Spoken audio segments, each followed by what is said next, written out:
नीतीश कुमार का जिक्र नहीं होता है? क्या आपको लगता है कि अब वो बिहार की पॉलिटिक्स में बिल्कुल रेलेवेंट नहीं रहे? नहीं, नीतीश जी देखिए बिहार के मुख्यमंत्री हैं, तो अगर मैं बिहार में कोई भी प्रयास करूंगा सामाजिक राजनीतिक, तो उसमें बिहार के मुख्यमंत्री होने के नाते उनका जिक्र होना ही है। लेकिन मैं बिल्कुल कैमरे पर कह रहा हूं, आपके सामने भी कह देता हूं, नीतीश कुमार के राजनीतिक पारी का ये अंतिम दौर चल रहा है। नीतीश कुमार जी ने अपनी विश्वसनीयता इतनी घटा ली है कि अब उनका और उनके दल का बचे रहना करीब करीब नामुमकिन है। ये बात मैं बिल्कुल, जितना मेरा राजनीतिक अनुभव उसके आधार पर कह रहा हूँ। मैंने नीतीश जी के साथ काम किया है। कई लोग ये सवाल भी करते हैं कि आप ही ने तो उनकी मदद की थी 14-15 में। तो मैं उनको ये बताता हूं कि 14-15 में जो नीतीश कुमार सुशासन बाबू के नाम पे जाने जाते थे, आज उनको कोई सुशासन बाबू बिहार में नहीं मानता है। 14-15 में वो नीतीश कुमार जो विधानसभा में चुनाव हारे नहीं थे, उनकी पार्टी लोकसभा में हारी थी और राजनीतिक नैतिकता का तकाजा देकर नीतीश कुमार ने पद छोड़ा था। आज नीतीश कुमार 2020 में चुनाव हार गए हैं। 243 की विधानसभा में सिर्फ 42 विधायक उनके पास हैं और फिर भी कोई ना कोई जुगाड़ लगाकर, कभी लालटेन पकड़कर, कभी कमल का साथ चलकर मुख्यमंत्री बने हुए हैं। लेकिन इन सबसे इतर बात जिसकी वजह से मैं उनका विरोध कर रहा हूं, वो है मानवता के नाम पर। जिस नीतीश कुमार की 14-15 में हमने मदद की थी, वो नीतीश कुमार थे जो रेल मंत्री थे वाजपेयी जी की सरकार में। आपको याद होगा,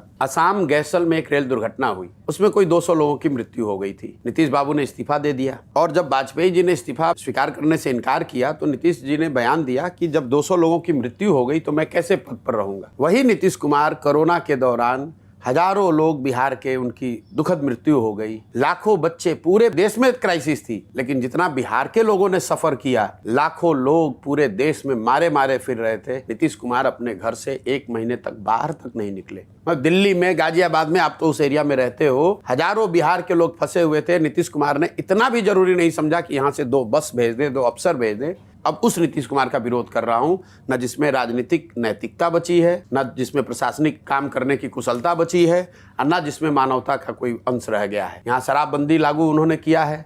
शराब, जहरीली शराब से लोग पीकर मरते हैं। भाई साहब अपने पॉकेट में हाथ डाल के विधानसभा में खड़ा होकर कह रहे हैं जो पिएगा वो मरेगा। बताइए, आप राज्य के मुखिया हैं, अगर किसी ने अपनी गलती की, उसकी कुछ दुखद मृत्यु हो गई, तो राज्य के मुखिया होने के नाते आपको सांत्वना देनी चाहिए, आपको अच्छी बात कहनी चाहिए, उसकी मदद करनी चाहिए। आप हंस रहे हैं कि जो पिएगा वो मरेगा, तो उस नीतीश कुमार का विरोध होना चाहिए या नहीं होना चाहिए? इसीलिए उनका विरोध कर रहे हैं।